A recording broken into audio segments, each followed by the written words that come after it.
Sweet. Okay, we are live at night, and I've got Cody here. We're just waiting on Derrick. I'm excited for this, man. It's been a while since you guys reunited on screen for something, maybe the Hitmen. Yeah, the last time was when we did like a stint for CBS, season 17. They like brought us together. We did like an interview of how we thought the season was now, going. right? Yeah, I saw that. Yeah, it's funny too, man, because this show has been. Your season is what, like 6 years ago now, right? Yeah, long time. It's crazy how time flies. I was 23 years old when I went on it. I'm 29 now. So it's hard to remember all the things that happened probably in the series, right? I mean, to be honest, yeah. And on our season, I don't know, man. It's like burned in your head. I believe it doesn't go away. Yeah. So do you look at it like a show, or do you look at it like that was my fucking life? Like, you know what I mean? I know it definitely, yeah, definitely an experience. Definitely more of an experience than a show. Like, like for people that I guess like when you watch it, you're like, wow, the show Big Brother. But like when we watch it, I'm always texting Derrick, like, dude, every season, I'm like, can you believe? Oh no, we lost you here. We lost your audio real quick. No, we lost Cody's audio. We'll figure it out. Oh, you muted yourself. Here.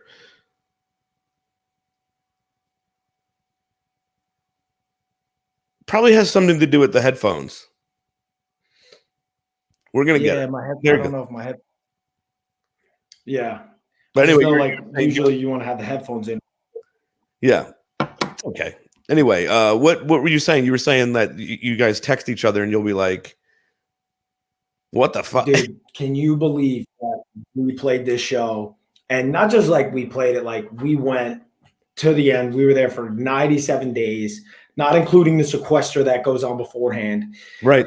And so it's wild when you think about it, like how long the show is, and to go to the end with somebody that means something and is so close to you, and like having the one win and the other one be runner up. It was just like, I can only imagine. It was incredible. That'd be crazy. Yeah. Hopefully Derrick pops in here soon so we can actually do this reunion. Yeah, man. And I know that then you had your brother did it. Yeah. So I mean, it's like you didn't learn from your mistake, right? Like he wanted to have that same Big Brother experience. It has to be intense, man. Yeah, I don't think I get this working. He he definitely went on and didn't take the advice that really I kind of tried to give to him. And I know he talked to Derrick a lot. I'll let Derrick touch on that. Yeah. But it was definitely weird from the other side, watching him. And just being like, why did you do that? Or like watching the live feed and be like, oh, what are you saying that for? And then it's like you see people that you hope that he works with, and you're like, bro, why are you like pushing this person away? Yeah. And so it's definitely it has to be the craziest shit because you're brothers, so you're very close, obviously, and he's probably telling you when you were on, I was thinking, why did you do this? Why did you do that? And now you get to experience that same freaking thing a year later. You know what I mean? Where you're like, oh shit, now I know what that feels like. Yeah. Yeah. He didn't tell me too much. He wasn't big on, that my dad, I would say, was the person that was like, at this point, because like my dad is like a huge Big Brother fan, has watched since season 1 and like was watching the live feeds constantly, checking out some of the Twitter feeds that they just put like this stuff on constantly that go on the live feeds. Yeah. And we would go back and watch. So my dad was like, when you were like talking about getting this person out, like this person would have had your back. Like there's no way to know that when you're in there, I guess. You don't. And you trust the people. Like for me, it was always like I trusted the people that were close to me that I felt the bond with. And then ultimately, like I trusted Derrick the most. Right. if Derrick was like, if I was feeling some type of way and Derrick was like, listen, like, I understand, but like, you have to put this into perspective and like, think about this. I would be like, yeah. And like, it would never be like a question in my head, like, why is he doing that? Like other people, like if I would have a conversation with them, I'd be like, I wonder if they have like a hidden agenda. Like Derrick, it never was the case. It's got to be too, like, okay, I feel like from the couple of times I've met you and what I know about you, you're a good dude. So you're very trusting of people, right? I mean, that's kind of the Jersey way, right? We until you fuck us, then you're done. Right. But so that must have been sort of tough to be in the house with that, because you don't know in that house, everybody is playing a game. Right. And you never know. That's a very good point, which is kind of why when you go on the show and you come off, like your head's like in a whirlwind, because like every conversation is questionable. And like every conversation, like the good thing is like I had one person like Derrick where like it never like my conversation was just open and I was as open to what he was going to say back without even questioning. So it was good to have that. I think it kept me very sane, because then I could bounce in like a thought or like maybe like an emotion that I was feeling in the moment off of somebody that like I trusted what they were going to say back to me. And I didn't like think it was a game move. Right. I knew like at the end of the day, he had his best interest in the game because he's not looking out for me over himself. But I knew like the person right behind him was me. So he wasn't going to give me information that could ultimately screw me over or like put me out the door. So like I trusted him completely to like kind of be open and not have to worry about it. And so I never second guessed. Whereas every other conversation was like, man, I like him, but like, I don't know if I can trust him, or like, I really feel like I'm getting close with her, but I don't know, he's kind of close with this one, or like he's kind of close with that one. So it's like, you never know. Whereas like with Derrick, was that tough coming out of the house and then, having regular conversations with people and then being like, is there a period there where you're still playing a game and no one else is playing it anymore? You know what I mean? I never had that, not coming out of the house. I kind of came right back into my like close group of friends, and was kind of like around people that I already had trusted. And so like, I was never questioning anything really, to be honest. I can't say that I did. I can't say like, I still felt like, oh, well, I wonder why this person's saying this. Cause like when it came to like career, like trying to do stuff after that, there was always somebody else having the conversation. Right. Like I trusted having this conversation. So they were kind of like the clear minded person that wasn't coming out of the game. And I was just like, okay, well, yeah, that works. Yeah. Was there any one thing that was tough to transition back out of the game? Like, some people I've heard talk about the microphone and like trying to realize where their mic packs on. I've heard people talk about that. Was that a thing, or was there anything like from being in the game that you felt like, fuck, I still do that, and I'm not in the house anymore? I would say not necessarily like the mic and all that stuff. I think my toughest thing was just, one, I was on West Coast time. 2, I was staying up till like 7 a.m. West Coast time. Right. And so then I came back to the East Coast, and I literally would be like sitting around wide awake, and it would be like 6:30 a.m. And I came back home. And so my parents would be getting up to go to work, and I'd literally be downstairs and have just finished my like 4th movie, wide awake on my phone, watching a movie. And they'd be like, what do you do? How you've been awake this whole time? And I'd be like, yeah, I still haven't gone to sleep yet. So like that was the hardest thing to kind of like change, like that schedule. Yeah. But going to the beginning of this though, and I was going to ask both of you guys this, but I'll ask your version of this.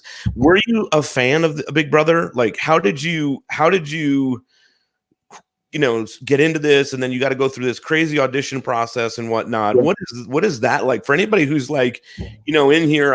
This person says, Sammy says that you inspired them and they want to play Big Brother in the future. So what is that experience like? Auditioning and going through all of that check and all that stuff that you have to do.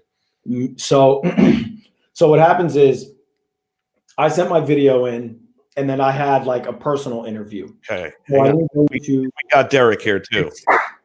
Dude, that was a struggle. That was a struggle. I didn't know if I should log on. I was logging on to Safari. Right, inappropriate. Safari is a no-go. Right. And then I had to get Chrome, and then my earbuds weren't connecting because I was in the browser, so I had to log. Anyways, I'm here. Sorry for being late. Oh, it's okay. It's cool, man. Yeah, it's good to have you guys back together. Yeah. I was saying it earlier. This is the first time we were talking on the phone earlier, Cody and I. It has to be what, Cody? At least 4 years since we've. Yeah, I said when they wanted to do that package with us on Big Brother 17. That was the last time we were together answering questions. Correct. That's right. That's right. So yeah, this was a long overdue, and it's funny with the quarantine, like it's things that probably wouldn't happen otherwise because he's got things going on, I have things going on. Exactly. When somebody calls you for an interview, you're like, yes, please, I'll do it. Yeah, I'll do anything that you got. Yeah. Yeah. It is true, man. How is the quarantine treating you, Derrick? Blessing and a curse, right? It's one of those things where you can look at it one way and say, oh, like it sucks having to do like the distance learning. I have 2 kids, one's 7, so I'm basically her teacher. But at the same time, it's nice to have that interaction with her all day, because when you're in the daily grind, you drop them off at school, you pick them up, you have dinner, you have maybe watch a TV show, and then it's bedtime. So it's difficult at points, but you got to look at the bright side of it, which it's like this type of family time that we're all getting is unprecedented. So like you have to embrace it because it's not going to last forever. And I guarantee you a lot of people, including myself, will be thinking about these days up 2 months from now when we're back going to work, saying like, damn, I wish I was home having breakfast. Wish I had some quarantine. So it's I'm just trying to enjoy it while it lasts, and understand that it's a bad time to be in, but there are some positives you can take from it. Yeah. I do. You made a great point somewhere on Twitter. You said if anybody wanted to know what it was like to live in the Big Brother house, well, now you got it. Now you're learning what quarantine is like. So, is it comparable? What's going on? Oh man, Cody, you can take that one. I personally don't, because like I can go out, I can get up and get out of my house and go for a run. Like I love going for a run. Like when I get worked up and like I get a little bit like emotional about like this whole situation, like I go for a run. When you're in the Big Brother house, like you go in the backyard and it's about a 25 to 30 yard backyard. So you're just literally running back and forth. And then it's like, okay, now let me go upstairs. Okay, now let me go downstairs. Like you don't get to watch TV. You don't have any distractions other than your housemates and walls where there's cameras. So I would say Big Brother is still the toughest quarantine. Worse than quarantine. Oh yeah, he's definitely right. He's definitely right. Like I would equate it, and people can be like, oh, you're being dramatic, but it's for every point he just said, I think it's closer to prison than it is quarantine. And I'm not saying it to be funny. Like you think about what you have in prison, it's basically the exact thing, with the exception in prison, you get to make phone calls to your family and you get to watch cable television. You don't even get that in the Big Brother house. Mm-hmm. Yeah. So it really, I've never been to prison. I hope I never go. But if I did go, I would imagine it would be something like that. So he's right. But if you are not going to go on the show and you're looking for what it would kind of be like, this is a small version of it. They kind of fuck with you on the show because they have the TV set up. Like we're gonna watch some shit. We're gonna watch nothing. Yeah, whatever you think Big Brother is, it's worse. The worst part about Big Brother is the downtime, because you see the episodes 3 days a week and you're like, oh wow, it's a commitment to watch this show. Well, try being in there, because you're getting the edited version, and so those 3 days of a week you're seeing, we're basically doing those in 3 days throughout 7. So the question is, what are we doing for the other 4? And the answer is nothing. And it's amazing to me that the live feeds blow up the way that they do, because, they're sitting there watching some bullshit conversation that you guys are having about the weather. You know what I mean? And they're hooked in on. Do you think that that's kind of why? And I'm always curious about your take on this. The fans get pretty intense, after you guys get off the show. Never. Is it because they feel like they know you because they've spent time watching the live feeds, and they think that they have some perception of you because they spent 24/7 with you for this 2-3 months or whatever? Yeah, I definitely think that was one of the things when we would come off and people would come up and be like, remember when you were having this conversation with so-and-so, like, and you said this, I would be like for me, sometimes I was like, I don't even remember that. Like, and I was like, oh yeah. But realistically, like people, like you connected with somebody because of a random conversation you were having that you don't realize that just watching, and it connects with them to you on a personal level because it's a personal conversation. It's not like how these TV shows are like showing stuff that you're like, oh, I know it's like scripted, it's an actor. Sure. For us, it's reality. This is a real conversation we're having. And so people literally would be like, oh my God, it was like, I felt like I was there. And I'd be like, whoa. Yeah. You know? Yeah. I mean, dude, it's true too. Like I was a live feeder before I went on the show. Same. I've been a live feeder. Yeah. And I know firsthand, there were many nights where it's so sad to say this, but like Frank Udy would be at the kitchen table eating a bowl of cereal, and I'd be like, you know what? I think I want a bowl of cereal. And I'd go grab one, and he's sitting there and he's telling it. And I'm like, oh, Frank, you're so funny. Him and Boogie hanging out, right? Him and Mike Boogie.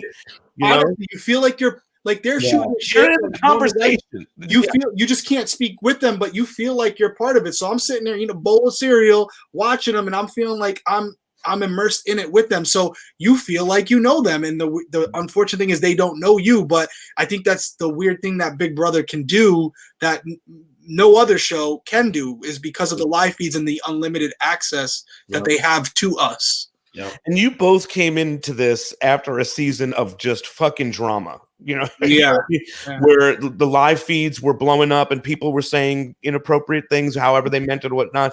Were you both super aware of that? Or do you all of that? You know what I mean? But even all of that, are you guys like, you forget, like, here we are, you know what I mean? No, Derek had me all the time. Even if you started to be like, we're on the camera. Derek was like, always, he'd be like, dude, remember last season? I'd be like, yes. Yeah.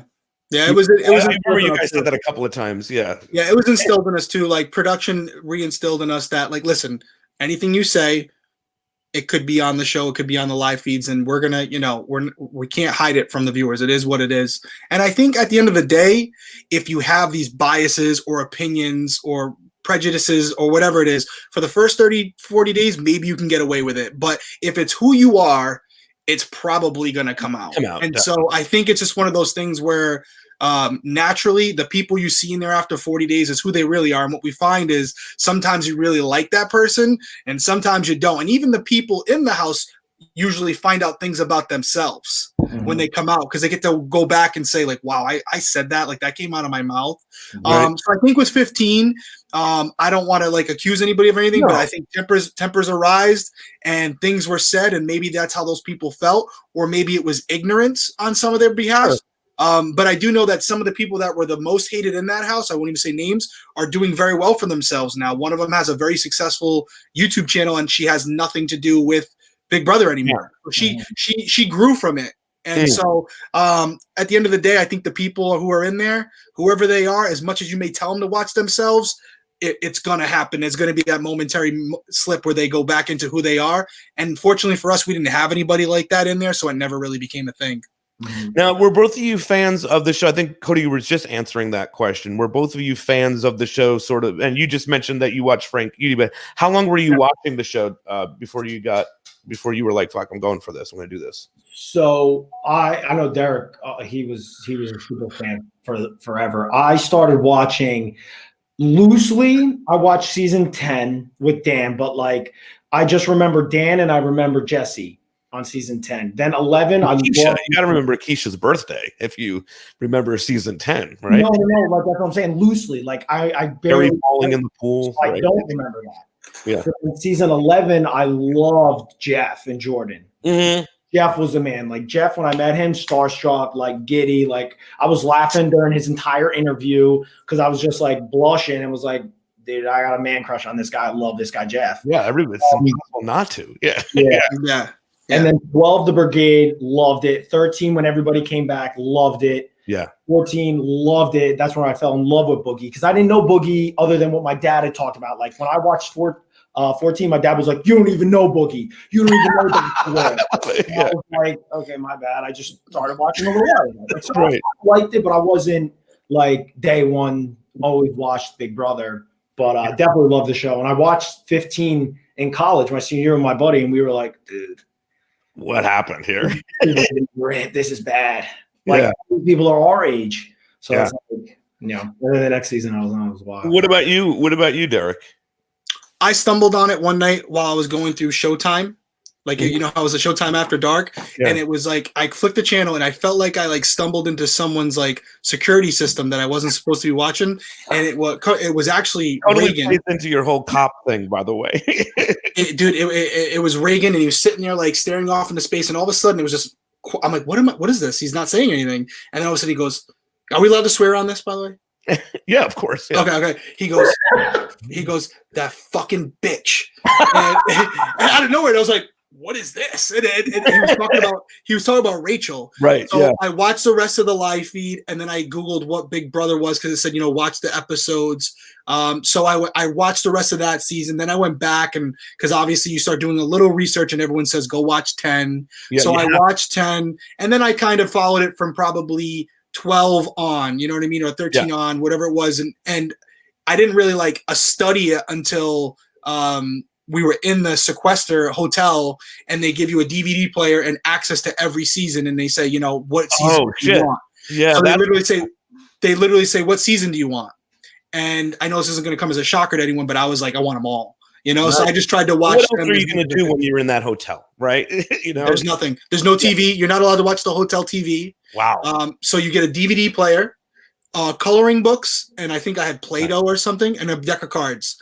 That's it. No music, laptop, no iPad, no electronic whatsoever. Nope, because they're obviously releasing the cast at that point, and so you have no access to anything. So all you really can do is watch movies or former Big Brother seasons. That's it. So I wasn't like studying like quarantine. You know what I mean? That's more of the true quarantine. You're in lockdown. You can't even go probably get a drink at the bar. You know what I mean? Nothing. No. By that time, you're begging for them to put you in the house. You're please, God, let me see other people. Like, I think that's why on night one, everyone's genuinely so excited about seeing each other, because what you're not realizing is all those people that are like seeing each other for the first time as they enter the house, they literally haven't seen another human being in 5 days. Yeah. So like, oh my God, you're human. Great. So fascinating. I was we were just kind of getting into like, I don't even know what a Big Brother season would look like this year, given the whole COVID and all that stuff. I'm gathering there's going to be a season. I'd hope anyway, Yeah. I mean, I would think so. I think there's other ways to get around it. I know that Robin was doing some serious heavy casting before this process, and it is a strenuous process, but she's an expert at it. So if this thing kind of broke down in the next couple of weeks, she could get some top contestants within a matter of a week or two. Like, she knows who's has it and who doesn't. And then the other angle is the obvious, just bring back all returning players. Yeah, please. I would now cut out the cast and just get the returning players in there. Okay, now while we're here on that topic, would either of you go back and play Big Brother again? What's that? Cody, can you even see us? Are you guys like out? Like, no, we can see you perfectly. Yeah, you sound and look fantastic. So yeah. You guys hear me? Yeah. I like, you guys keep cutting out. What is happening? This is the first time I've like had log out and log back in. Sometimes you have to log out and log back in. Yeah. We'll wait for you. Go. Yeah. Anyway, what were you saying? Yeah, I mean, like, for it's a really deep conversation, because there's so many other variables other than like, would you come back? The simple explanation would be it depends on. You good, Cody? I don't know, my network connection. I don't know what's happening. Okay. Don't mess this up when we're playing Call of Duty. You get the connection figured out by then. He still can't hear us. I can tell by I know him. He's doing the CNN thing where the you know what I mean. There's a delay on the feed or whatever. Are you watching it? You're watching it in the StreamYard, not on this Facebook page, right? Yeah, no, I came. Yeah, I did the StreamYard thing. All right, cool. Because you know you don't want to watch it with a delay. Anyway, I'm moving my computer. I think I got a better connection, so I think I'm. Yeah, we hear you. I hear you perfectly right now. Now you're great. Yeah. All right. So back to that question about would you go back? Damn it, we didn't get him off of it. We didn't get him off of it. No, everybody who's just watching this is probably like they want to know that answer. Would you go back and play Big Brother, particularly this year? Cody, you go first. Yeah, I always say it because like you see a lot of these contestants like bouncing around all over the place, and like there were opportunities to do other shows, and like I just like Big Brother was like my show, and I was like, you know what, like if I got asked back, it would only be like, you know, if it would be like a coaches, and like I would never be able to say no to Big Brother. But you know, All Stars is like, I don't know. Everybody like wants it, but it hasn't happened since season 7. And then like there's so many seasons between. So, but like I would love to play it again because now I'm past that point of like my head was a mess. Yeah. You know what I'm saying? And like I've like settled it down. And then even after my brother went on and I was like, oh my God, like, and it would, my brother did not get a good edit. Like he came off and wasn't the same as how I went on. I was like, just seeing what it does to people. I was like, man, but I mean, I love the game, and that's why I say to Derek all the time. I'm like, dude, I can't believe we played this show. Like, I'm in all like, I would never be able to say no. But yeah. And what about you, Derek? I guess you're everybody wants to know that. Listen, man, I'm going to tell you, and you know that you walked yourself into a conversation of the best. You know, yeah, I mean, it's but I mean, and props to Cody because that is a combo. You know what I mean? Like the guys that are and gals that are the best, there is always a team effort that got them there. So it's not a one player mission, you know? Yeah. And I can say that. And people are like, oh, he's just saying it because that's his friend. But like literally name a great player. Yeah. Who didn't have that part. Who didn't have part Will and Shannon, you know, Dan, you know, and his, and Will and Boogie. Yeah, exactly. You know, Dan and Memphis, you know, Casey and Tyler, like there's always that tandem. Yeah. And you don't get to the end by yourself. It is reversed, by the way, very easily. Yeah. The votes go the other way. You're talking about Cody being one of the best ever and me being the guy who helped get him there. It's that simple. I truly believe that. I truly believe that. But now, okay, you know, with that conversation, Will has come back and Dan has come back. Yeah. You know, for me, and I know a lot of people don't agree with this. Like I went on the show when my only daughter was very young, and it was a bucket list of mine to have the opportunity to experience Big Brother. And I went there, and every bucket list that you would have inside the Big Brother house, I checked off. Yeah. You know, played in the POV, played in the HOH, got zinged by Zingbot.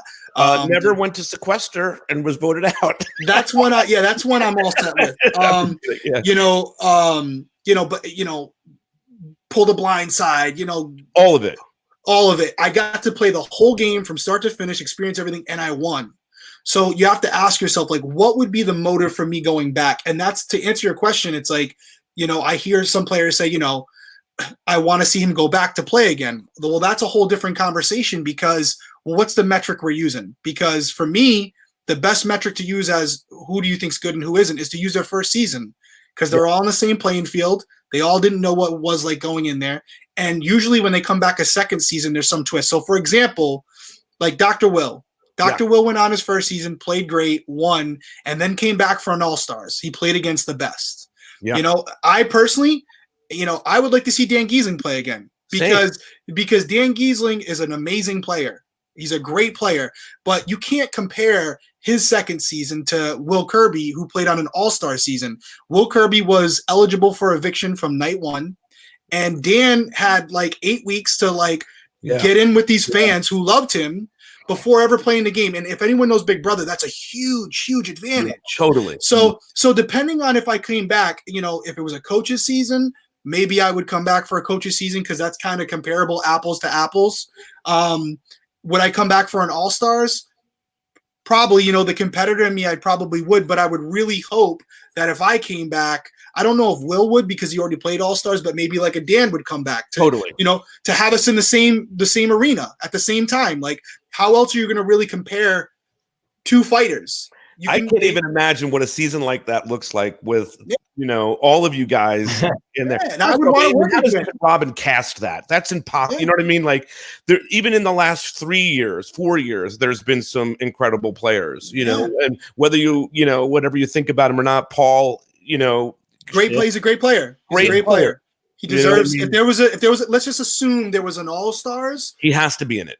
He's got to be there. You know, if we're going from season 7 on, which was All-Stars, I believe, 6 or 7, you got to think about everybody after that point. And the first names that start to come up is like the Dan, the Haydens, Vanessa Russo, Casey, Tyler, Paul. I mean, you could go on and on. It doesn't have to be all winners. Yeah, sure. So it would depend, to answer your question, it would depend on the format. It would depend on the theme. It would depend on the players. It would depend on the length of the game. But it would be difficult to turn down if all those stars aligned. Yeah. And then and with the virus scenario that's happening right now, it's not out of the realm of possibility that it may make sense to just cast what, you know, what's available, and as opposed to trying to go through a whole process of, you know, casting, because you can't do casting calls maybe traditionally, right? Right. There's no writer. The writer's strike caused the All-Stars last time. You know, and this could be something that does it again. They know us. Yeah. They could bring if they're going to do returning players, if they're going to do second shot, they could do first out. There's so many options. Those people have already been vetted. You call them up. You interested? Are you not? Get out here, do a medical, do a psych, and they're ready to go. So for people that are watching that want to join a season that, you know, ate cereal with you, right? What do you tell them? I mean, I know that's a cliche question, but I feel like they don't understand the process of getting on the show. It is not as easy as you might imagine, right? It's like you just put your audition tape in and, oh fuck, I'm gonna be one of the people that get casted. It's a process. Yeah. Yeah. I think what other people don't realize is, like, even though it's a reality show, like, they're casting characters. And they want this kind of character. They want this kind of character that people can relate to. But, like, if you go in and try to be that character, they read through that in a half a second. They don't need you to try to be like the next Derrick. They just want you to have your reasoning why you think you're going to win. And they need to connect you to, like, this kid could be the next Derrick. Yeah. They don't want somebody to like I just use our season because we have big personalities, like big time. You know, like Zach was, if you meet Zach, like Zach is who he was. Like, he wasn't like pretending to be who he was. So, like, you can't walk in and be like, I'm going to be like that person, and then try to be like over the top and loud. They'll be like, that was inauthentic, and that's the last thought I have about that person. Moving on to this one. So you have to just be yourself and be authentic to why you think you'll be good for the show, and hope that it fits a piece of the puzzle that they want. Right. Yeah, and I would just say, cliche again, you know, be yourself, but be a version of yourself that's interesting. So for me, like, I was myself. I talked about my family and friends and my profession, but I really emphasized on the fact that I was an undercover detective. Yeah. That was what differentiated me from other people, or at least I thought it would. I didn't know how many other cops were applying.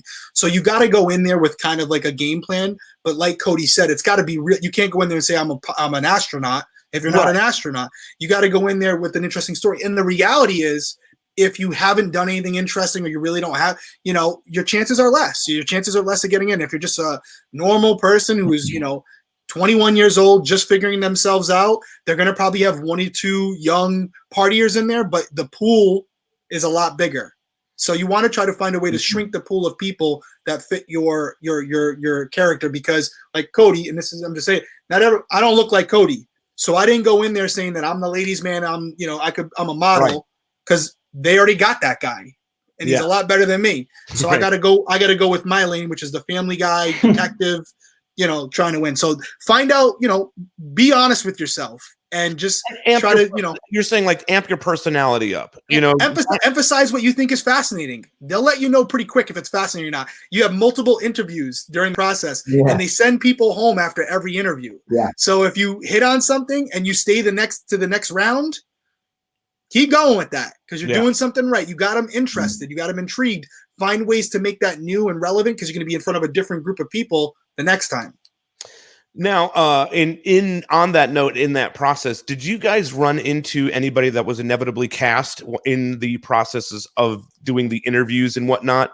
Did you see, like, I don't know. Did you see somebody like Nicole or something? And while you okay, I got you now. Yeah, yeah, you know what I mean. Like while you were going through the Are we interview. allowed to talk about that, Derek? Do you know? Like, yeah, we're not on the contract. I'll say it. Yeah. I was the last.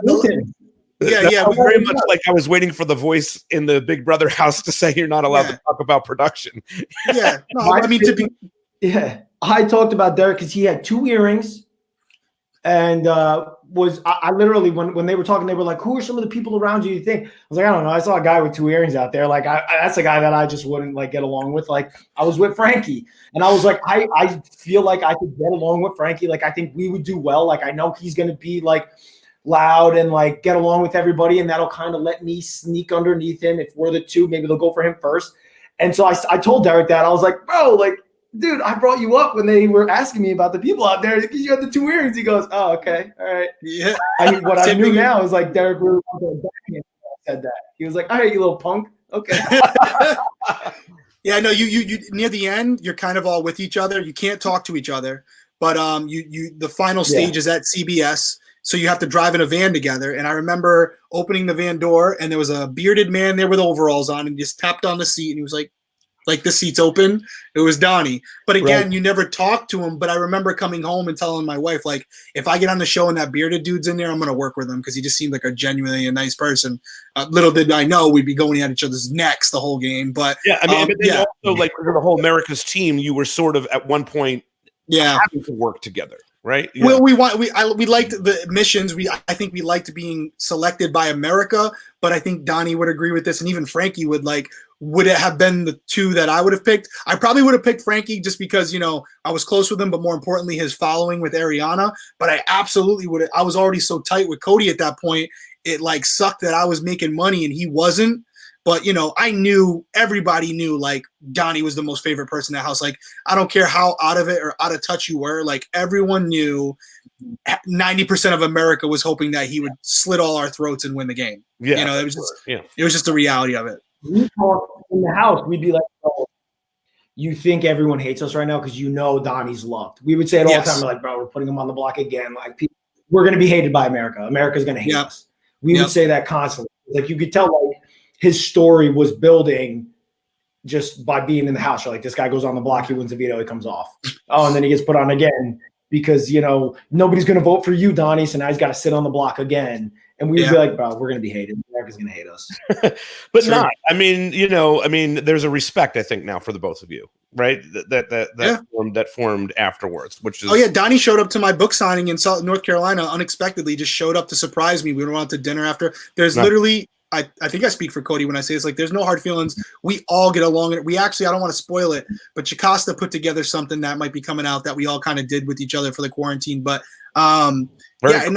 it's one of those things where we're all like, some of us are closer than others, but I can honestly say there's not a single beef internally between anyone from our house. Right. What about Victoria? What about her? On that note, well, I always feel bad for the person that is in that 3rd place spot. That's the suckiest spot of all. You know what I mean? Yeah. For every season, when you see that person hit 3rd, you're like, fuck, shit. You know what I mean? Like, because they get nothing. You'd almost wish that they give them $10 at least minimally or something. You know what I mean? That'd be the toughest thing for both of you guys. What? Eliminating. Sending her home? Probably not for Cody. No, God, no. Everybody thinks it was such a hard. They were like, you should have taken Victoria. And I was like, you don't understand. Like Derek was my day one. Like, and if you're just watching like the main show, like they don't, like Derek and I would like have so many conversations, and we were very conscious when to have the conversations, but they would be important combos and like would split up. And like he literally came to me and we were talking in the bathroom on the second day. And I was like, he like did something. So like the alliance was forming and Derek kind of was getting brought into it before they came and spoke to me. And I was kind of feeling it. And so he came to me and was like, bro, I like you. Like, I think you're a good kid. I think you're honest. You're from Jersey. We have that East Coast connection. Like, let me go talk, like, and see and he like went up and he talked and he came down and he was like, they're going to come talk to you. I got you. And I was like, this is my guy. I was like, he literally was like big brother. oh, no pun intended. He was like older brother, took care of the younger guy that he like liked. And then for me, we were like, yo, we got to come up with names. And we were trying to come up with names forever and getting shot down for like copyright reasons. Oh, but they didn't like show our bond until like a little bit down the road when it became more of like, okay, this is a storyline. Like when Team America kind of was breaking apart, and that was a big, obviously, storyline. Then they started showing us more. But him and I like had millions of combos every time because he won HOH week 3. I then won it the next week. And so like we were like making those decisions and talking in ways that I wasn't talking to anybody else. And so like, no, dude, it's so weird to say it. And I know it sounds fake now because the show, it's easy to go back and say what it was like Monday morning quarterback it, but like we genuinely, that's why we're so tight still. Like as hard as it is to believe, we became genuine friends in there. That's just, I don't know how to describe it. Like there were members that I was Alliance members with and now I'm friends with now, but there were people, he was the only person where I was like, I know regardless of what happens, we're going to be friends for life. Like there's just too much there. It's just weird that we never would have met. The East Coast connection's a thing, you know? And well, the family thing, I like that he's so close with his family. I'm close with my family. And you only meet certain people in your life in college or whatever it is that like really are ride or die for you. Like would take a fist to the mouth for you. You know what I mean? Like, and we were that for each other, but not to like bro hug it out right here. Like as far as Victoria was concerned, it kind of does line up because I loved Victoria. Like she was great to me. She was like a little sister. But if I'm being real about it, I felt more bad about sending Caleb home than Victoria because I felt like Caleb did a lot to get himself where he was. Yes. And if he would have won the game, he would have been deserving. Yes. Like he was a good player. Where Victoria, I felt good like with you guys too, right? We struggled over that code. Am I right? Like we really, I know that hurt you. I was like, dude, I think right. Like maybe we just send Victoria. Like I can't believe we're gonna bring her to final 2, and he like was like, bro, there's a physical comp that you know is coming immediately. You made the right move. She's not beating us. She's not beating us in any aspect of the final competitions. It's a walk-in, and it was like I had that like emotion, like, man, we're gonna cut this kid because I had the power, and Derrick was the HOH. Like we had it all, and Derrick was like, dude, bad game move. Can't be the thing. And I was like, yeah, you know what, you're right. And like that's why it's like you need someone because like what if I don't have that bond with Derrick, and in that moment, I'm questioning, like, I don't know, like, what if Derrick, like, I don't know, is he going to take me? Like, I didn't have to question it. It was like, you're right, that's the right game move. We got to cut him. And Caleb would have taken me. Caleb would have taken me. Genuinely good dude. Caleb. He grew on all of us. He got even better as the season went on, and he focused on the game. And like we started to break down that wall. And like, you know, when he cut his hair, he like became really humble because he didn't have that to fall on. Yeah. And like such a good dude. And we were the three of us were super close. Yeah. And I just knew from the conversations that if Caleb won that final HOH, the final 3, he was taking me, and everything we did was wrong. So I couldn't say that to Cody, but I knew. Yeah, we didn't want him there. We didn't want him there. And so Victoria, love her to death, but like she got far in the game because of moves that I was making and even Cody was making. Yeah, totally. And so we needed to have people there that deserved it. And Caleb probably deserved it more than her, but it was too much of a risk to me and Cody. So I felt we were talking about our families being there in the crowd, right? Remember that, Cody? Oh my God. Like, dude, it was brutal. He was like, I can't wait for my mom to be there. Yeah. It was brutal. Is there a moment like, okay, like you guys are both fans prior to the show, and obviously you guys are dreaming about getting on the show. That's the first battle, right? You want to get on and you want to impress everybody, and you want to get then you're at some point you're in the show. Is there a moment that both of you have that are like, what the fuck? I'm on the show. You know what I mean? Like where you're like, dude, this is crazy. Like I'm here and I'm playing this and I'm doing this. Is there a moment that you guys had like that? I know mine. I want to hear Derrick's. For me, I honestly think it was probably the day we were doing the beach photos. Cause like I've seen those photos so many times. And like to see people posing, and I'm like, I'm watching them do it. And I'm also thinking like, fuck, how am I going to take off my shirt in front of them? Because I got people like Cody taking a shirt off. But I was like, those photos I look forward to every year, and we're doing them. I'm going to do one for me. Like that was probably the moment. And that was like, that's before the feeds turn on. Totally. So that was like first week. And I was just like, yo, I'm like, we're playing the game. Like it's on, like it's really happening. Like, do you feel like, and I'll let Cody answer that question, but Derrick, I mean, were you playing the game at that point too during the photo shoot? Does it go back? I honestly thought I was toast that first week because honestly, like, again, like it's like a high school when you first start and only the popular kids get to hang out together. And the beach photos were even before the bomb squad formed.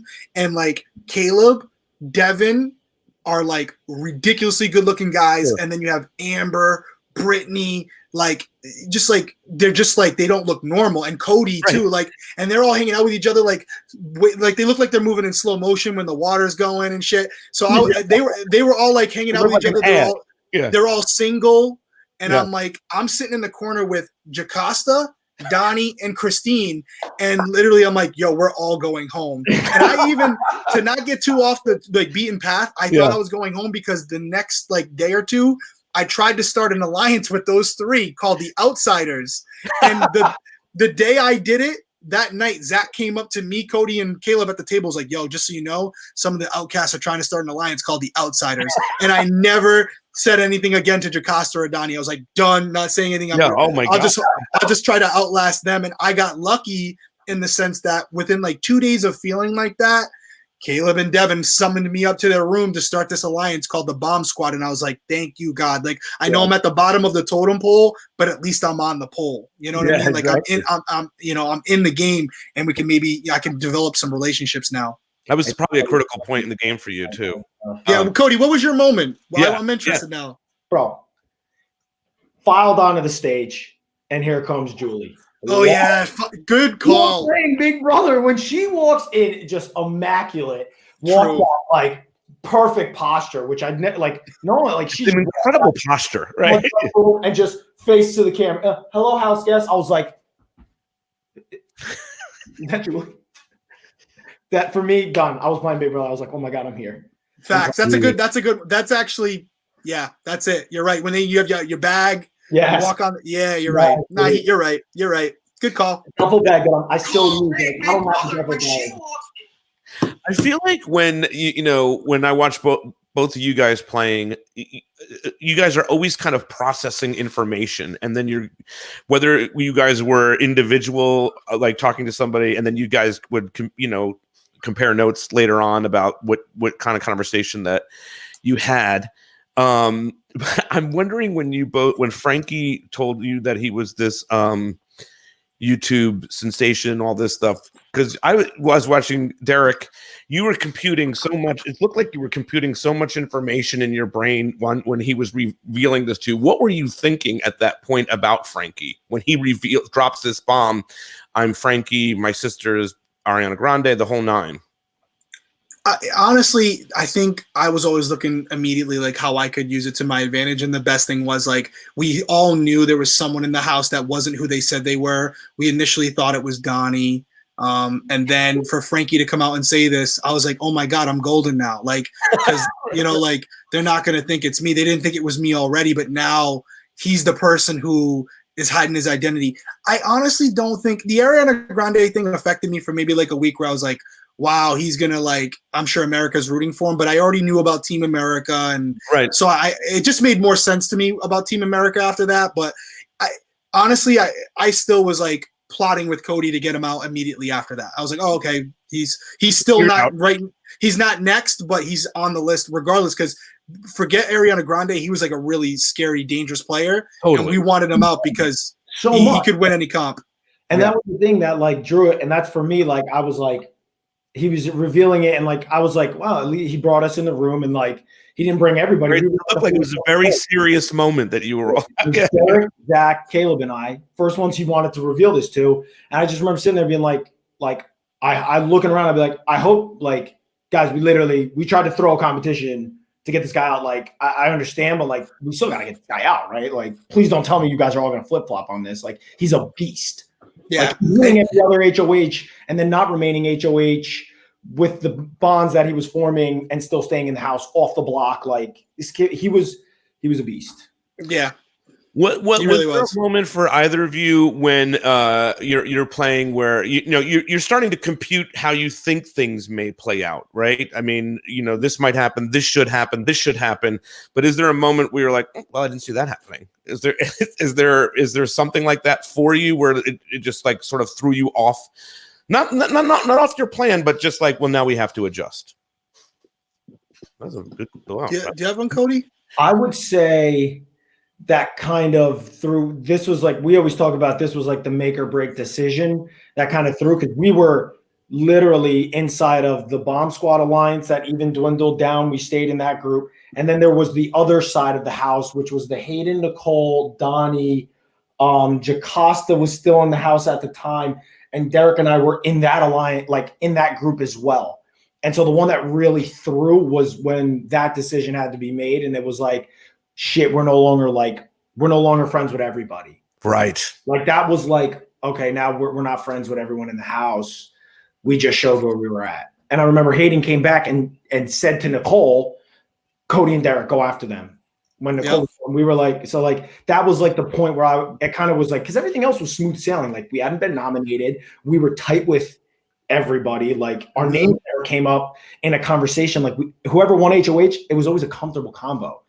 And then that was it, deciding like, okay, we got to choose here, like, because it's about to roll in deep. Because like this side thinks we're going, this side thinks we are. Like, where's our vote going?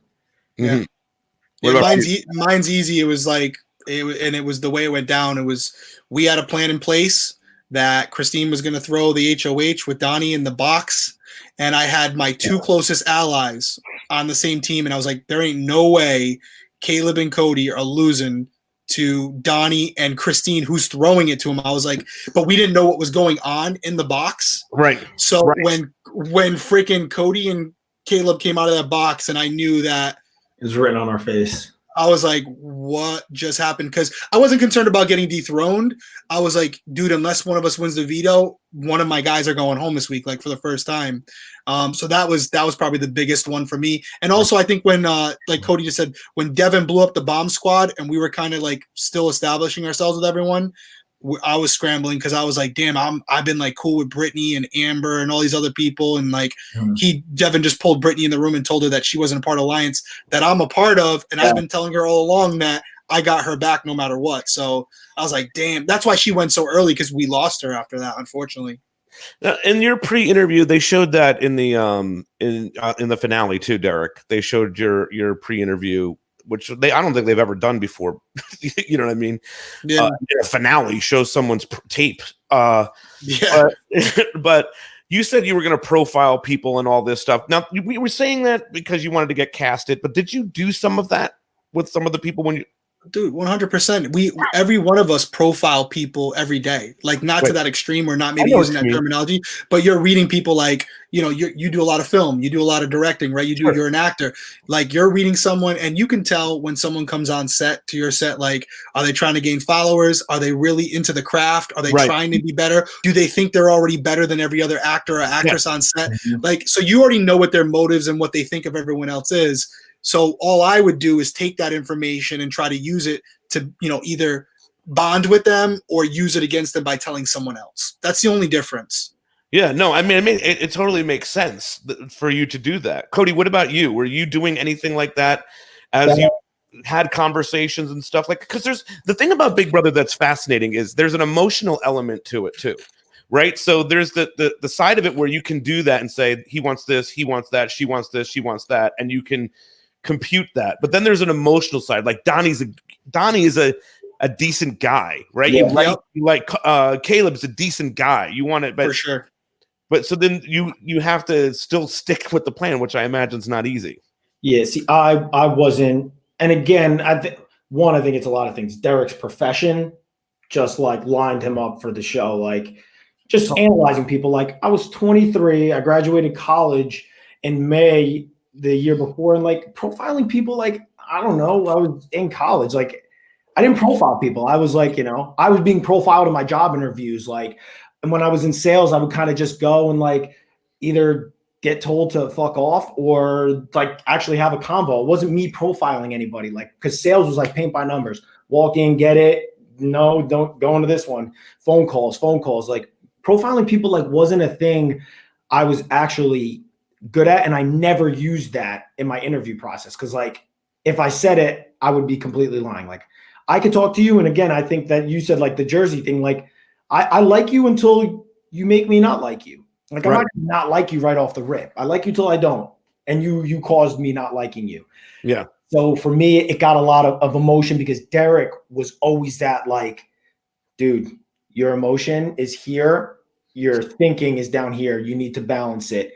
Like the 1 week for me, like I was the HOH, the person that was on the block, like Caleb threw away winning the veto to win money. And I was like, it made me so mad. I was like, you just screwed up my HOH. Like it was smooth sailing. Like you literally handed the HOH or the veto to Donnie. Dude, I got to put him up. And Derrick was like, dude, that's a person of our squad. Like that's trust that you're going to break. Like you're not going to be able to gain that back.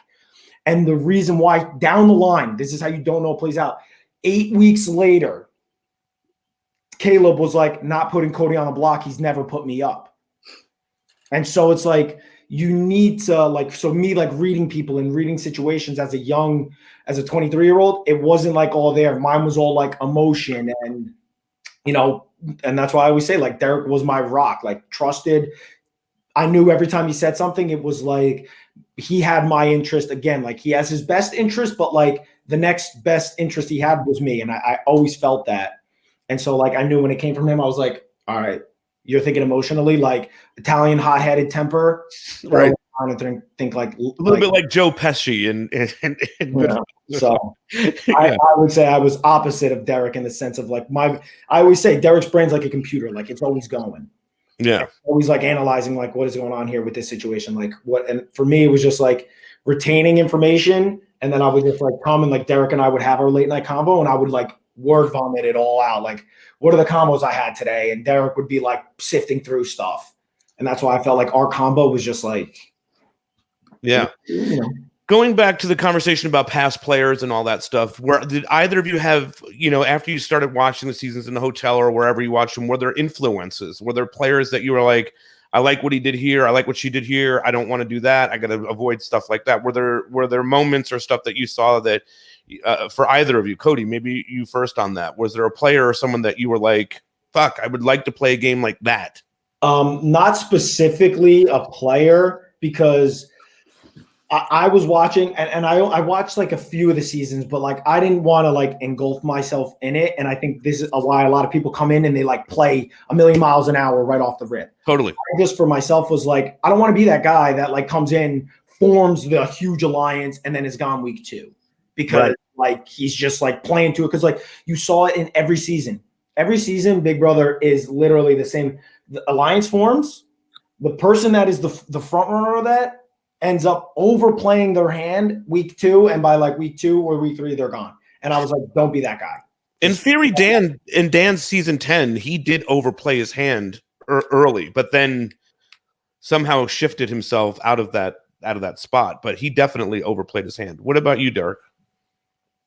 Yeah, there was a few people. I mean, I wanted to none of them were former detectives, and I knew I wanted to go in there and kind of treat it like an undercover op because that's what I knew the best. So I just wanted to go in there and kind of do my own thing. But I definitely watched, you know, a bunch of the seasons and said to myself, like, who, if I don't win or if I win, who would I want? Who was I rooting for? Like, who played the game the right way in my eyes? And, you know, people who came to mind were like Jeff Schroeder, like Cody had said earlier, you know, Frank Udy, Dan Giesling, you know, like guys that like, yeah, one of them won, the other two didn't, but like they did it the right way. You know, they all could have won and I would have been extremely happy for all of them. But like Jeff was just like this ball of life and everyone loved him, but he just didn't have the strategy Dan had. And then Frank Udy was a beast at competitor, you know, competitions, but didn't have as strong of a game as Jeff, you know? So I tried to take a little bit of a playbook from everyone. I think you're a fool not to. Like there's an ongoing recipe book being built about Big Brother. And I would think that the players playing now in these most recent seasons are taking something from pages that hopefully we did, and they're growing that book. And so that's why the game, in my opinion, every year is harder than the previous, because they now have a whole nother group of players to learn and study from and adapt to their own game. All right, we got some questions here from social media. Are you guys still friends with Christine? I honestly, I haven't, because we have a group chat going. I haven't spoke to Christine in a long time. I haven't spoken to her in a long time. I don't talk to her every day. The last time I talked to her was in Las Vegas. It was like the what the heck were we out there for? It was like a reality weekend where we were doing like poker tournaments and stuff in Vegas, and I knew she was going to be there, and I went to like the pool, and she was sitting in like one of the cabanas, and like we just had like this huge hug because like it's an instant someone you know and you really know, and we hugged it out, and like she's doing her own thing. Like she went through a lot after the show. Everybody knows that, and you know she got divorced, and now she's dating someone, and like she's gone through a lot. She's gone through a lot, but like Christine was always cool to Cody and I, and again, like I said earlier, we can't lie about it. Like I'm not best friends with everyone because if it wasn't for the show, there are a few people that I just, you know, we're just different people. I'm a lot older than some of them. So it's no ill will towards anyone, but yeah, I don't talk to her every day. No.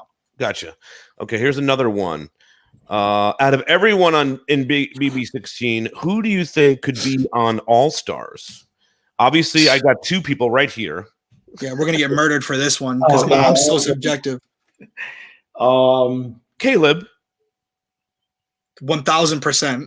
I think there's more. Frankie, 1000%. Yeah. Nicole just kind of won her second season, so you know, say that, like, you know, I mean, again, some people might, you know, like Nicole was a threat to us in our season. Like we didn't trust her because she could win comps, and then when she came back twice, or she came back once, we had to get her out again, and then won the HOH. Yep, and then won the HOH with Christine, and then like. I mean, thankfully, Christine ended up backstabbing her and sending her out because she was good. Yep. Yeah. So I think those are the main ones, right? All right, we have one here from Paulie. Does Cody get UAL? What does that mean? I'm so curious when that popped in here. Oh, that's your brother for sure then, because it's UAL. That's our that's got to be the Call of Duty. Yeah, that's our gamer tag. That's that goes back. Sorry. That's something that goes back to like way back in high school. Next question. I can't answer what it means. Oh my God, I gotta know now later. R.I.P. Johnny. That's my guy right there. So okay, I don't know how to answer this question. How you're gonna answer this question, but how do you get no one to realize that you were never on the block? I guess that's a fair question, though.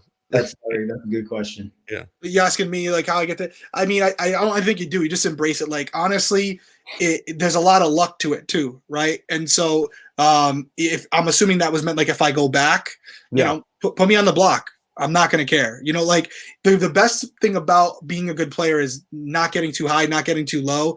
If I go home week 1 because they put me on the block, then so be it. Life goes on. It's just a game. Just like the NFL athletes, the people who do it the best are the ones who don't take it too serious. And so I don't think you try to ignore it. I think you embrace it. And if someone came to me and said, Derek, you know, I got nothing against you, but I'm putting you on the block because you've never been there and we're getting that out of the way right away. Obviously, I would prefer not to be, but if it happens, it happens. I think if I went back, that would be a topic of conversation, and I think it would look disingenuous to try to like avoid it and just pretend like it didn't happen. Do you have, I mean, I'm not asking you for the strategy. Do either of you have a strategy if you both went back and played a second time? I'm not going to ask you for the strategy because that would be, someone's going to watch it and be like, he said he was going to do this. Yeah. Yeah, I'll send that week 1. Easy. Yeah. I mean, I don't have one because I've said before, I don't know how good of a Big Brother player I am because I honestly treated the game more like an undercover investigation than like Big Brother. Right. So going back again, I'd have to play Big Brother because now everybody knows me and knows what I've done. So I truly don't have a strat. I really genuinely don't. And it would not surprise me in the least if I was the first one to go home. I honestly, it wouldn't surprise me. Well, I mean, if you remember All Stars, that's just something that Dr. Will wrestled with, right? He thought that he totally thought that any day he would be the first one gone. And he went pretty long. And I'm sure Dan probably thought that too. Yeah. Well, Dan, like I said, Dan was safe for the first 8 weeks. That's right. I mean? Like, so we don't really know that's what I'm saying. Like Will went in very early on and, you know, he got ahead, but he might've got lucky. I don't remember All Stars too much, but I don't know how he got past those first couple weeks, but it's honestly just luck. You just got to hope that someone else paints a bigger target on their back than you. And if nobody does that, they're going to start comparing statistics. Yeah, and if you've never been nominated and you won, and there's only 2 of those people in the house, process of elimination, you're going on the block. It's that simple. So you just got to hope there's a tiff that happens in those first 2 weeks, because you're in there about a week and a half before the first nomination. It's a full week and a half. And you just got to hope that someone blows up. And usually that happens, but there's a real possibility it doesn't. And then you're just, you're going home. I asked Cody this before you came on, Derrick. When you left the house, when you finally get out, how difficult is it to sort of transition back into regular life? I mean, it's difficult. I think like I had like not to the extreme of like what you would have, but like it's kind of like the movie Castaway. For anyone who's seen Castaway with Tom Hanks, like you become conditioned to waking up and the first thing you're doing is grabbing your mic pack before you brush your teeth. You're becoming conditioned to whispering when there's nobody else around, but you don't know if they can hear you. You become conditioned to, being told stop that if you talk about the show, or like so like it takes weeks and months, and for some people maybe even a year to fully adjust. And to even elaborate on that, for the first year or two, I didn't really enjoy Big Brother like I had before I went on, and now I'm back to enjoying it. And this is 5 years later, so it does take some time to like get back to who you were, because Big Brother is an experience like nothing else. It really is. Like I said, unless you've been to prison, nobody really knows what it's like to play this game. It's a crazy mind fuck. Yeah. And I guess there's an opportunity here, because you then watch the next season 17. How weird is it for you guys to sit and watch other people playing this game? I feel like, Cody, your answer is different, because I think your brother was on that season, right? The next season. He was on 18. Okay, 18. So I don't know. Like, I'm honestly right now, season 17 kind of is a blur for me. Like, I would have to look up some of the cast even, because like I remember like Vanessa, Steve, Liz, Julia. Right. It took me a second to. I had a okay. They were too. Yeah. Season. Okay. So yeah, it was. Oh man, it was different. It was a different view, because I would be like, why are they doing that? Like, what is happening? Like, did they not watch this? Or like, right. And so it was a lot. Season 17, I didn't enjoy. And then season 18, I didn't get to enjoy because my brother was on it. So it took even more than that. Like, I would say it was like Tyler, Casey, Angela, like that season where I thought Tyler was awesome. I thought he was a genuine person. Casey was amazing. So I thought it was great, because that one I finally like started to enjoy. I was like, wow, this is good. And you could feel like I have nothing to do with this. I can watch this as a fan again. Yeah. Because watching it with my brother on it was like traumatizing in itself, like watching it the season after I was in a totally different way than playing it, probably. Correct. And so like there was no enjoyment of watching 18. Like I was like, even though I was watching the feeds like constantly, like even the live, like I was like screaming at the TV. So it was a different experience than like how I ever watched it previously. So I would say I probably, and then after that, I was like, dude, what? It just happened last season. So it took me a while to bounce back into it. How about you, Derrick? And then you guys both made some visits and stuff like that, and did some competition stuff. Yeah. I want to ask you about your visit in a second, because you visited Paul in that season where there was so much being said about him at that. Yeah. But was it hard for you to watch season 17? I think is my first question. I think it was a little bit of like jealousy and envy, because you kind of like it's your house and like you're seeing them experience it, and like if I'm being honest, like you're the main focus, coming out of there, and now these people are taking over. Like you have like that year afterwards where like you're traveling the country and meeting people and making a bunch of money doing all these appearances, and now there's some new young guys taking your spot. They're going to be the new talk of the town. So that's one element. I think another element is like we always talk about former alumni critiquing people while they're playing. Yeah. But I also think there's another side to that where you get people in the house critiquing former players. Fair enough. Yeah. And the bottom line is like I know me as like, I won't even lie. Like I'm a guy, I have an ego like everybody. And I played college sports and like, I want to compete. And if someone says they can beat me, let's find out. So when you have people in there, you know, discrediting you or some point. Did that happen though? Did somebody say something? I've definitely had people, I'm not going to say anything, but I've definitely had people who have definitely like downplayed my game and said like, I shouldn't have won. And like, I only, you know, bullshit. Cody carried, but you know what I mean? Like you've had it, or like, they just think that like they downplay it and say, oh, he wasn't that great or whatever. And it's like, at the end of the day, you're not losing sleep over it, but it's like, those are the moments where it's like, if I were in the house, I'd have you eating out of my pocket right now. You know what I mean? but like you then you come back. So like, and that's definitely ego, right? That's definitely ego. So there's a mix of emotions, but now, and I'm not just saying it because Cody said it, I don't want to sound like puppets here, but season 20 for me was the first season where it was like, damn, this is why I love Big Brother. I even got caught up in the moment at one point. It was like, best season ever. And I don't know if it's the best season ever, but I was just feeling that season. I was feeling that season. Like there was people to root for, strategists, funny people, you know, no real drama, nothing too personal. Like it was just like the way Big Brother should be every season. Yeah, I agree with you guys on that. But what about that returning?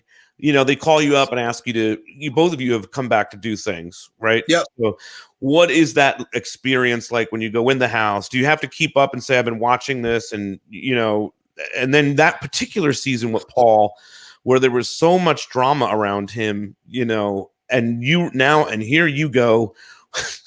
That was a rough season.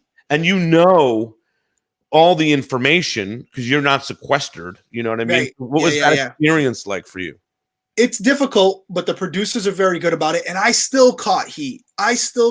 For it. And like, I wasn't against Paul or anybody else for that matter. I never said anything in there that hurt his game, but like people were like, oh, you pointed to the money and said, that's what you're here for. Don't forget it. You were basically telling them not to follow Paul. I'm like, what?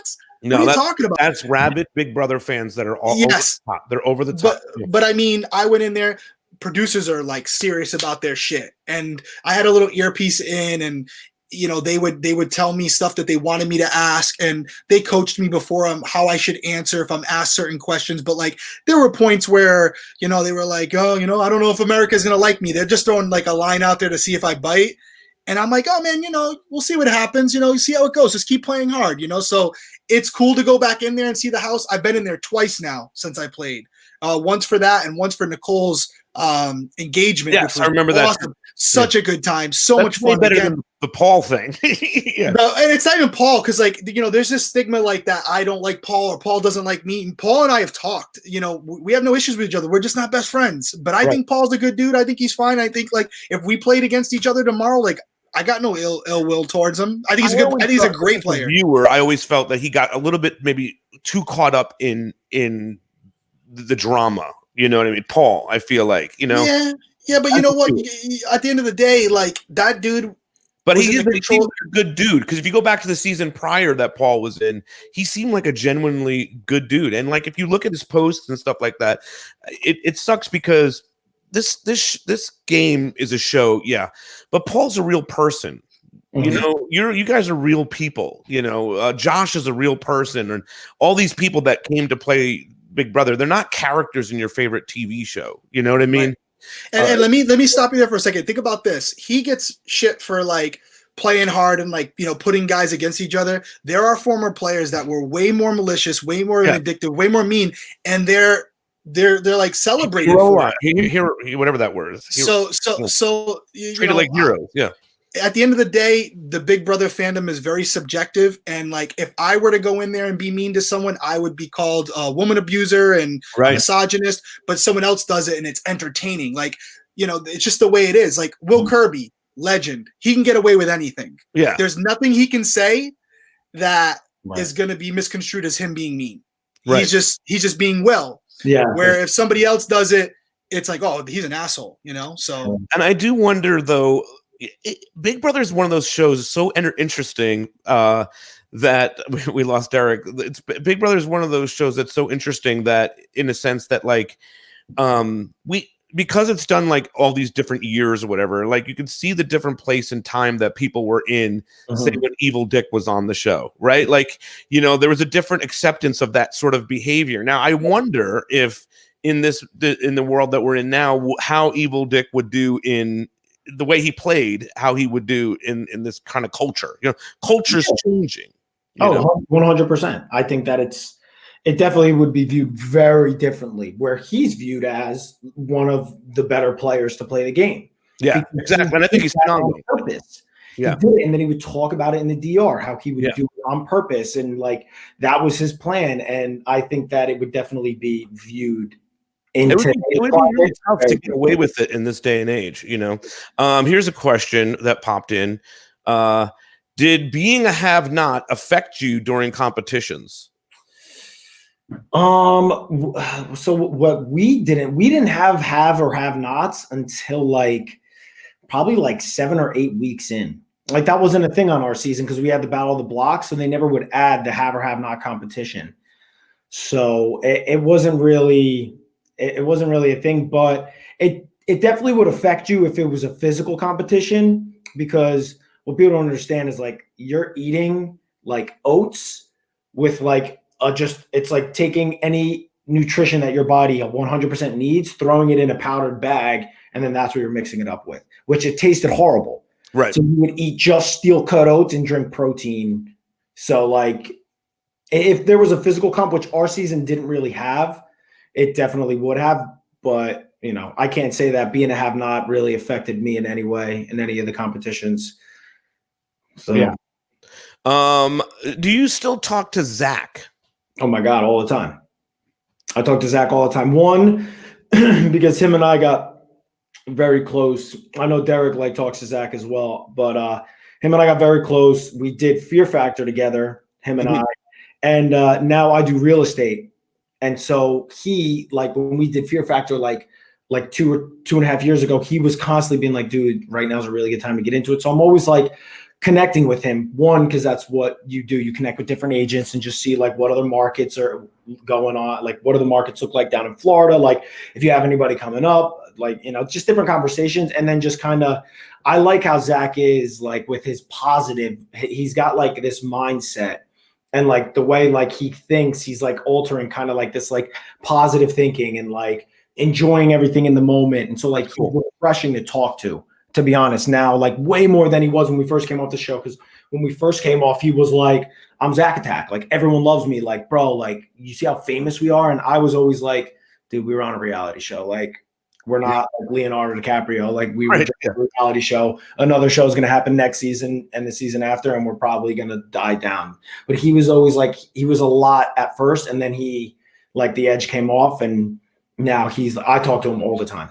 Cool. Yeah. I think people would like to see him again. I think they love him. Yeah. Well, I mean, yeah. Well, he activates his Instagram and then he deactivates it. Right. I don't know what the status is right now. Yeah, his Instagram is active. So if you like him, go on, because he posts a lot. He's very active on social media. So I would look him up. Now, you mentioned you're doing real estate. Now, have you run into somebody that recognized you from Big Brother doing real estate? Yeah. So I was sitting in open house and this couple came in.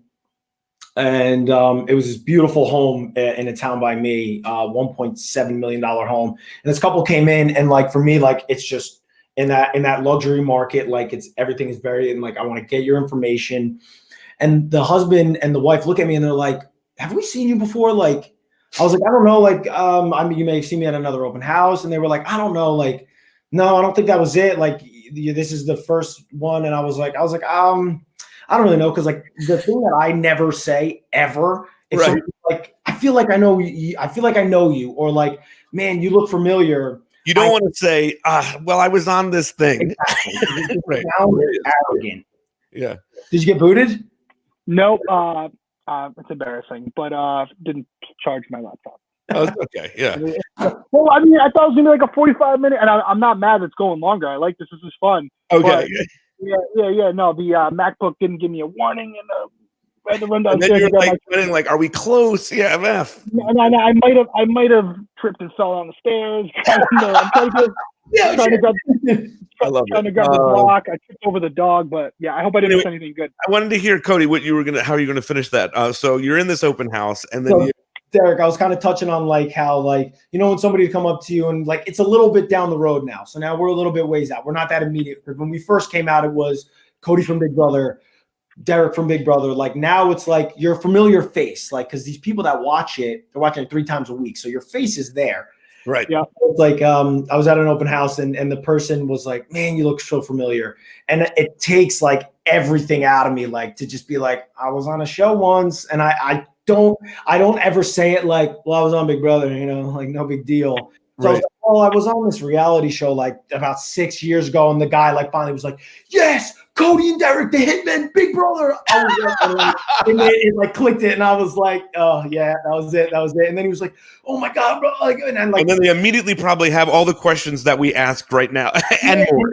And the worst part is that like I'm talking to them, but like what I really want is to like show them the house. Like, are you interested? Because it's like a good cut to like be like, "Oh my god, I love this house." Like, you don't have a buyer's agent. Like, right. The $1.7 million house. Like, I'm like, let's go check the house out. And they're like asking me all these questions, not looking at this incredible home that we were in. Right. And I was like, great. And then another person came in. I was like, ooh, I got to cut this conversation short. God, I hope they don't think I'm a dickhead. Right. So it was, but yeah, like that was the only time it really happened. Nobody else has. How about for you, Derrick, though? Is it, and you have another show now, and Cody, you're in a movie, right? I mean, that's coming out soon, I think, right? Yeah. There's one that's coming out soon. Yeah, but everybody, it's still Big Brother. For sure. But what about you, Derrick? When you came out of the house and getting recognized, is that weird for you, or? Yeah, I think it's weird for anybody. I mean, you go from, I always do the same analogy. Like I had 21 followers on Twitter, or I followed 21 people on Twitter for sports and fantasy football, and then you come back out. My buddy was running my social media, and I had did you plan that in advance, or did that just? Yeah. So I watching previous seasons, I had Twitter, and I wouldn't follow any Big Brother players, but I saw the Big Brother tweets. So I just said, Sure. Hey, I don't know if there's going to be any type of America thing, like a fan favorite type thing, but could you run my Twitter for me? I didn't even open an Instagram. I didn't even have an Instagram during Big Brother. Right. Then when I came out and I opened an Instagram, because everyone had Instagram, and I just put a video up. The first post was like, "Hey, this is Derrick from Big Brother. Everyone keeps sending an Instagram." So here I am. And I woke up the next morning. It was like 120,000 people. And I'm like, oh my God, because it was already more than I had on Twitter. I was like, and as I'm watching it, it was literally going up while I was watching it.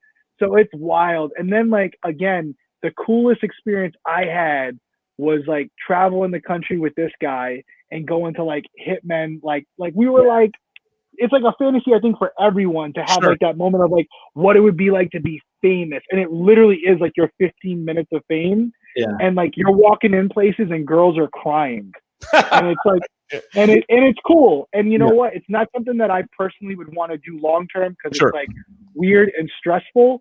But like to have that understanding, it's a really fucking cool thing to be able to say you did. And even talking to my kids about it, it's cool. Like it's really cool. What's the first moment where somebody recognizes you, and are you like, because you come out of the house and you're famous, but you don't really realize that you're famous because you were just in the house. You know what I mean? I knew instantly. I remember it like it was yesterday. It was one of the best feelings I've ever had, other than like having my kids and getting married. Like, so it's tough to explain, but like Big Brother is like obviously a studio lot. And when I won, they usher you upstairs above where the stage is, right? Like there's offices up there. And they had me in there for like 30 minutes, and they were like making me sign everything like right there. And then after that was all done, they're like, would you like to go down to the after party, like with everybody else? So the best way I can explain it is you go outside the offices, and there's like an outdoor staircase that leads down back to the first floor where the party is. It's on the studio lot. And there's a big group of people on the lot partying that night. Like they invite everybody, family of the crew. And I walked out the door, and it was like friggin', I was a member of like NSYNC. Like everyone was like, Derrick. Like it was like, they all know who I am. Like it still hadn't set in. And it was like the coolest moment ever, because they're like looking up at you. And then like you get adjusted to it really quick, and you just kind of like embrace it for as long as it lasts, because you're not entitled to that. And you're not famous. You have no discernible talent that made you famous. You're just literally on a which that and $1 will get me a cup of coffee. Exactly. You know what I mean? Like, and that's not being like humble. That's the truth. Nobody gives a shit that you won Big Brother. Nobody cares. Right. So, you enjoy that for the moment, and then you let it go, because it's gone in a second, and it's not something that you should try to like extend. Just fucking enjoy it and move on. Make your money, sign your photos, and then like Cody and I have done, like move on with your life and do other things. Yeah. What about your experience with that, Cody? Was it like that when you first got out? Yeah, it was wild. It was wild. The first meet and greet I did, where I like had that, it was like he said, it was like it was right in the town next to me at this big place. Dude, you and Zach, right? No, I did it by myself first. Oh, that's right. You did do it by yourself. And I did it by myself. And the entire like center that they've had people to was like filled, packed, like insane. You had like what, 300 or 400 people there. It was, I don't even know. I want to say it was even more than, it was whatever they could fit in there plus standing behind the seats. And it wasn't a small room. It was a big room. I don't know the numbers and I don't want to embellish it to make it. No, it's okay. Yeah. Dude, I remember that one. And I also remember the one with you and Zach, which was fucking insane too. Yeah. You had like, you guys were like on a stage and the place was like filled to the back wall. And that one, yeah. And so like, that was the second time, because the first time they were like, we got to bring you back. And I was like, okay. And they were like, well, there's this person, do you think? And like, for me, it was always like, I want to do stuff with Derrick. Like, I was like, Derrick's my guy. Like, I want it to be a Hitmen thing. Like, and so, but then I did the one with Zach. But the first one was like a girl came. So a woman that my mom worked with, her daughter came and she came to the back, like where I was backstage. And when she came back, she like hysterically cried. And I was like, what in the world? Because like, that's like you, again, exactly what Derrick said, like, you don't think of stuff like that. Like, you know, like granted, like I want to be crying about it. crying. And this was like, I mean, granted, it's not, she was like a young girl. It was like those, like, of course. She was like a middle school girl, like 6th grade, maybe 5th grade, and was like crying, like couldn't really get up to smile for a photo. Crazy. Like the mom was like, what's going on with you? I was like, what is happening? And then I walked out to like, the room went like, but it was just a surreal experience. And that's when we don't deserve it.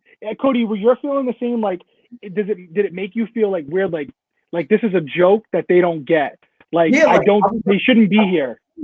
Like, I was like, you guys, like people perform. I was like, great. I can't wait to answer questions about Big Brother. I hope people are like, get up there and dance. I can't sing, can't play the guitar, can't do anything. And to be like, hey, thank you guys for coming out. Like, and that's why I feel like, you know, being an artist like gets you like that. Like, people are around and like are applauding you for like something like your art. Like we just played Big Brother, and not to like down, you know, but Big Brother's like a huge show. But we just played this reality show. And it was wild. I couldn't equate it to like, why, like, are these like, you know, I don't have a talent. Like I could juggle a soccer ball on the stage, but like you'd be bored in 30 seconds. Right. True. All right. I got some more shout outs here. I know this person, and this is your Aunt Sharon. Right? Yeah. She is an amazing videographer. And I mean, cinematographer. You have to go check out her stuff. If you're getting married, who knows whenever anyone's getting married again, but you know, when that kicks back up, she's probably one of the most talented people I've ever met. So she has a talent. Let's see here. There was a good one here that had popped up. Okay. What's one of your memorable moments on the show? For me, I mean, like, honestly, like,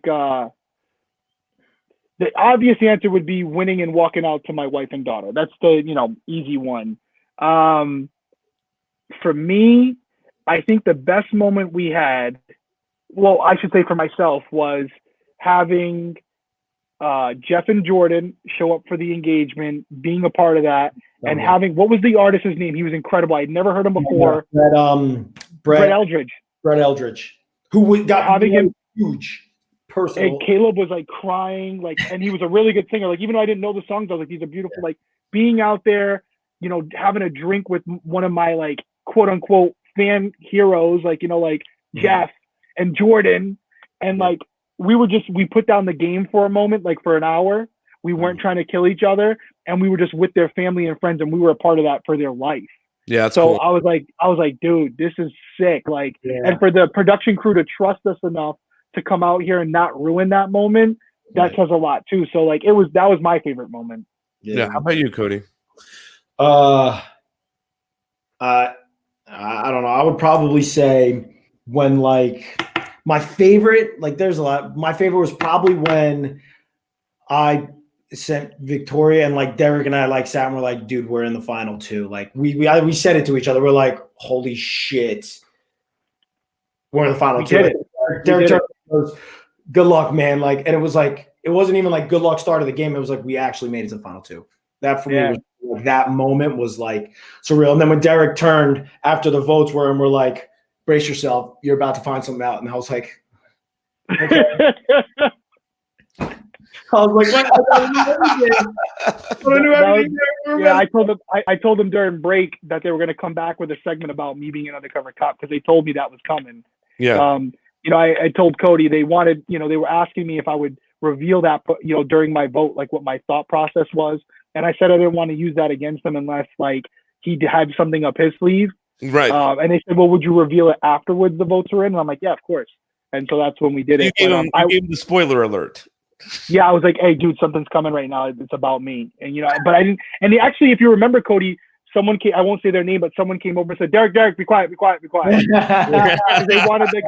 like a genuine reaction from him. But you know what? It wasn't nothing malicious, and that's why I didn't mind not keeping it from him because it didn't affect anything. Right. And he told me his uncle was a state trooper and stuff, so I was like, yo, he's gonna like this.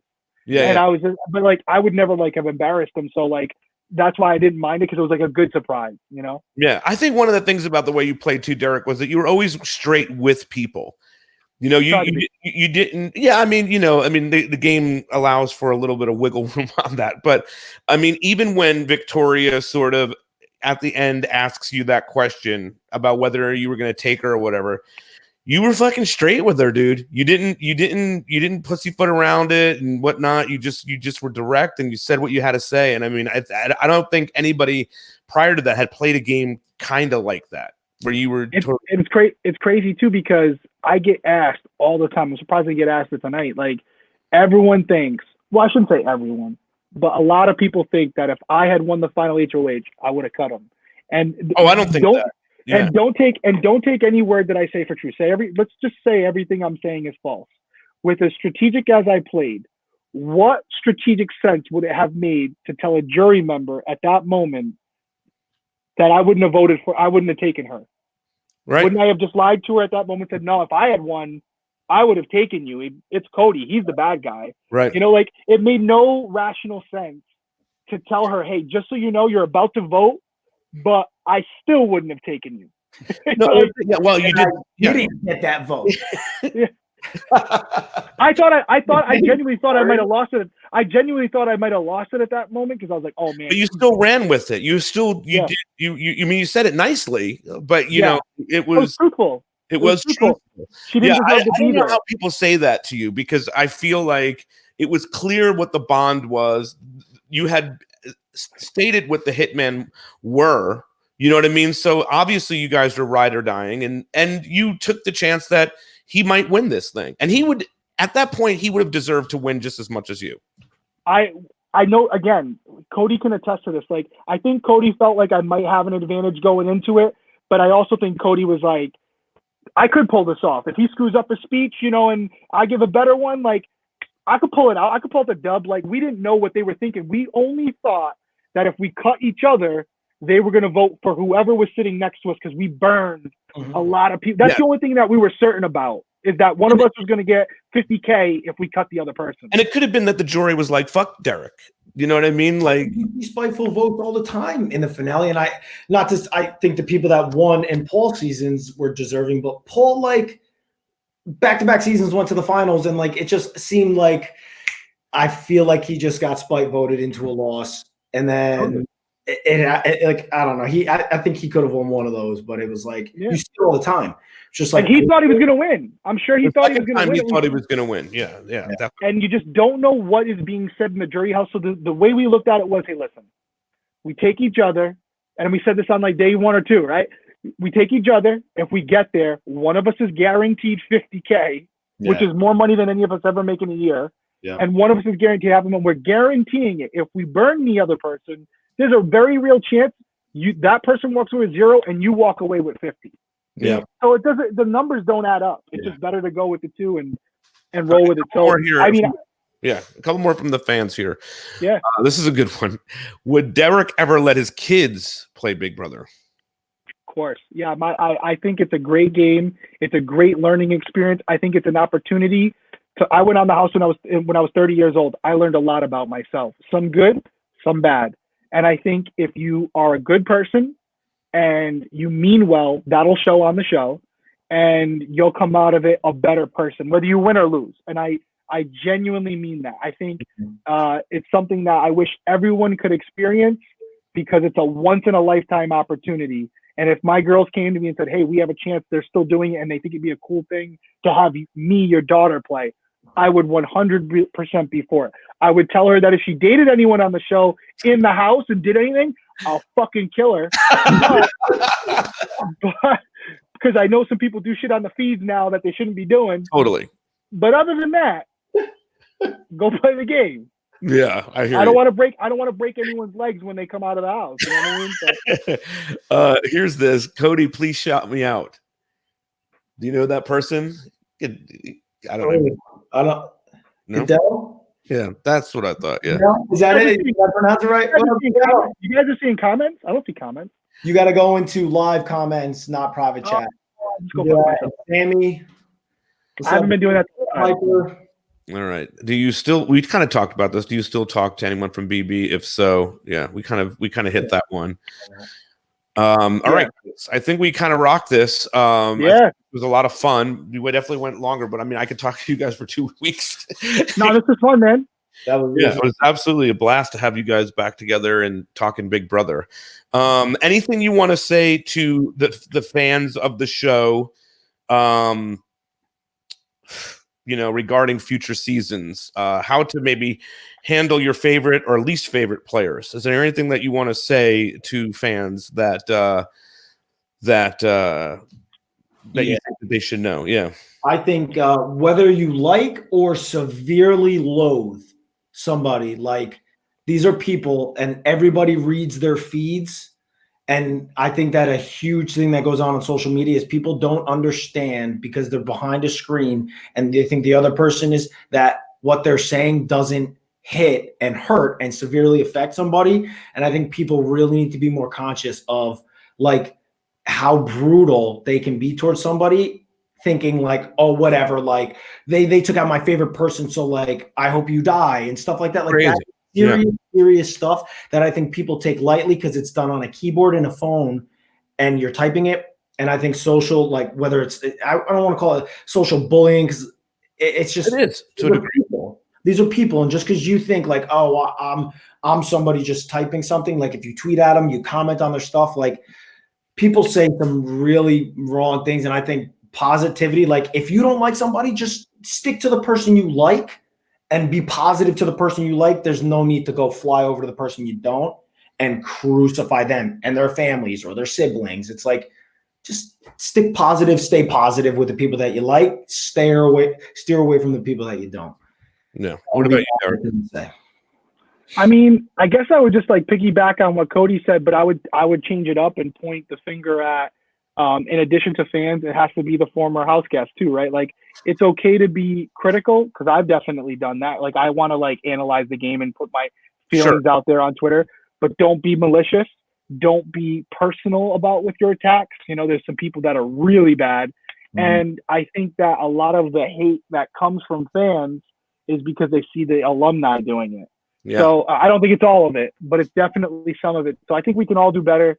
And, again, I would just say, if you get the chance to go on there, think about what you've done and said in the past and how you reacted to someone's behavior, and try not to do those things that you didn't like when you were watching the show, because it is very easy to get caught up in there if you are on the show, and just enjoy the experience, because it seems like you're in there a long time, but once it's over, it's over. Yeah. All right, cool. Let's do this real quick. One person here. Love you guys. If you shout me out, it would mean so much. So we have Sammy there. Giraffe. What up, Sammy? What up, Sammy? Appreciate you. And I just read through the comments and you commented a lot. So yes, appreciate it. Yeah, we took care of that for you guys. So I'm all about gratitude these days. Is there anybody that you guys want to shout out besides Sammy that was an influence in your life in some way? It doesn't have to be necessarily in the Big Brother world, but someone that's super important to you that you would like to give some gratitude to before we pop out of here. Derrick. Mine's easy. I all the love and the support in the world to the doctors and nurses right now, but I'm going to be a little biased and give a major shout out to all of law enforcement and first responders and general firefighters. My brother, I just FaceTimed him tonight. He's on the rescue truck in a big city, and he's dealing, face to face with people with COVID-19, and like he's risking his safety, his children's safety to be out there for them and for us. So big shout out to all the first responders, everybody who doesn't get this luxury to sit inside and wait this out. They're out there they're in with a war with a faceless enemy right now. So big shout out to all of them. Cool. Cody, who do you got? Yeah, I'll just piggyback off of that. Really, that's awesome. And then just my support system, my family, my girlfriend, all the people that if I do something horrible, they're like, well, I got your back anyways. So, that. And then what Derrick said, because it is true, like the nurses, like they don't get to just sit at home where we're like, well, we don't really know if I'm going to catch it, but I'm doing good. I'm sitting at home. Like these nurses are stepping out at the front line of people that have it, and they're coming home to families. And so agree with that. Yeah. Increases for all of them. They should all think about something. A great quote I saw on social media, all these NFL players, these basketball players, I know why they get paid what they get paid because it's all about the dollar. But you think about something, these people that are getting paid millions, we don't need them right now. Right. But the people who are really matter are out there getting paid 30, 40, 50 grand a year, struggling to make it. Something to think about. Probably won't change, but it's kind of when you really think about it, it's kind of fucked up how we work. But maybe this is something that changes that. Absolutely. Okay, one more here. Brody Wilson says you guys are the GOATs. So hey, Brody. Very nice, right? Listen, guys, I want to give you guys both some gratitude. I know it seems silly, but that summer of Big Brother 16, you did a lot for a lot of people. That might seem crazy, but you connected with people just by being who you are. And there is something to say. Yes, we can talk about the negative sides of being on Big Brother and all that stuff, but there's a positive side, I think. You gave people a lot of entertainment for sure through that particular summer. And I think you're both genuinely good guys. And I think that's why people are drawn to you. And that's why so many people came in to watch this tonight. So thank you for doing this. And thank you for that season. It was a lot of fun to watch you guys do what you did. And I'm sure there's a cop somewhere that was inspired by you, Derrick. And I'm sure there's somebody that was watching the feeds at some point. And Cody, you probably said something that touched their lives too. So you never know who you're going to touch when you're on something as silly as, Big Brother. But, I think to the point about like, why did people react that way in the crowds and all that stuff? It's a deep connection that they feel with you because you both gave them authenticity, and that's so hard to find these days. So to both of you, man, thank you very much for doing this. All right. This is fun, dude. Peter, you're always a good time. I still remember our Funny or Die thing. So that was a lot of fun too. Yeah, man. Good shit. This is cool to reconnect, man. Be safe out there. You too, man. All right. Later, guys. Later. Bye.